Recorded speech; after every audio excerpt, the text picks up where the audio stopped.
বাংলাদেশে এখন দুইটা জিনিস সস্তা হয়ে গিয়েছে, একটা হচ্ছে কাপড় আর একটা হচ্ছে স্ট্রিট ফুড। অর্থাৎ আপনি স্ট্রিটে কিন্তু কাপড়ও কিনতে পারবেন, ফুডও খেতে পারবেন। এই দুটোই কিন্তু অনেক সহজলভ্য হয়ে গিয়েছে। ইনফ্যাক্ট আপনি প্রত্যেক এরিয়াতে গেলেই কিন্তু এই সমস্ত জিনিসগুলো দেখতে পারবেন। রাস্তার ধারে বসে কাপড় বিক্রি করছে, রাস্তার ধারে বসে ফুড বিক্রি করছে। সো কাপড়ের কিন্তু বাংলাদেশের মানুষের এখন আর অভাব নাই। আমি যখন আমার আলমারি খুলে দেখি এত কাপড়, আমি কিছু কাপড় কমাতে চাই, কাকে দান করব, কোথায় দিয়ে দেবো, আমি মানুষ খুঁজে পাই না। তখন আমার মনে হয় আমি এত কাপড় কিনে কি করেছি। কারণ দেওয়ার মতো কাপড় মানে কাকে দিব? সবার কাছেই এখন কাপড় আছে, ভালো ভালো কাপড় পরছে লোকজন। কারণ কাপড় এত সস্তা হয়ে গিয়েছে, আপনি সব জায়গাতেই আসলে 200-300 টাকা করে শুরু করে আপনি 400-500 টাকার মধ্যে খুব ভালো ভালো ড্রেস, কাপড় চোপড় পেয়ে যান, বিশেষ করে মেয়েদের। ইনফ্যাক্ট ছেলেরাও কিন্তু আজকাল কাপড় চোপড় street market, I mean van plaza থেকে কিনে ফেলতেছে। লাইক বিভিন্ন জায়গায় ভ্যানে করেও কিন্তু ছেলেদের, বাচ্চাদের কাপড় চোপড় বিক্রি করছে। তো আমার মাথায় যেটা আসলো যে এই যে এত কাপড় আমরা কিনছি, কাপড়গুলো যখন আমরা, এক কাপড় তো আসলে বেশি দিন পরতে ভালো লাগে না, কারণ কাপড়ের তো দাম কম, চাইলেই আমরা কাপড় কিনতে পারি, তাই না? সো এই কাপড়গুলো যে কিনি আমরা, আলমারি ভরি, দেন ওই কাপড়গুলো কি করি যেটা পরতে ইচ্ছে না করে? কত মানে নিজের বোনকে বা নিজের কাজিনদেরকে বা এরকম ধরনের মানুষকে দেয়া যায়। সবাই তো এখন আর কাপড়, পুরোনো কাপড় কেউই পরতে চায় না।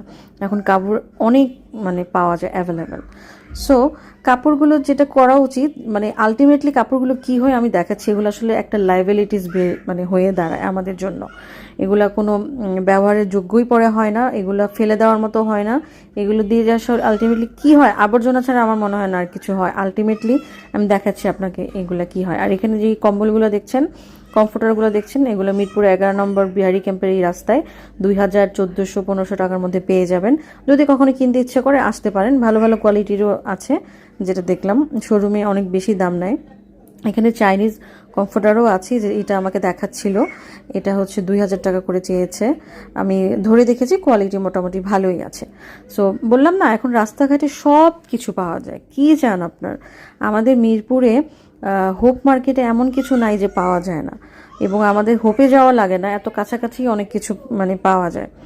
সো আমি যেটা বলতে চাচ্ছি, কাপড় চুপড় সব কিছু এত বেশি সহজলভ্য হয়ে গিয়েছে, ইভেন খাবারও, যে আপনি চাইলেই পাবেন। কিন্তু আমার মতে এক সেন্স এগুলো এখন লাইবিলিটিস হয়ে দাঁড়িয়েছে। এই যে চাচার কাছে এই কমফোর্টারগুলো খুব ভালো লেগেছে আমার, এগুলো দেশি কমফোর্টার 1500 করে। অ্যান্ড ওনার কাছে চাইনিজগুলোও ছিল। নিচের যেটা ওটা চাইনিজ, যে নিচের যেটা আছে ওটা চাইনিজের, এটা বাংলাদেশি। এটার যে এই আপুটা যেটা ধরলেন, এটা কমফোর্টার, এইটার মানে এটা ভালো, এটা খুব নরম ছিল, এটার মানে মোটামুটি এখানে সবই পাওয়া যায়। তো আমি এই ভিডিওটা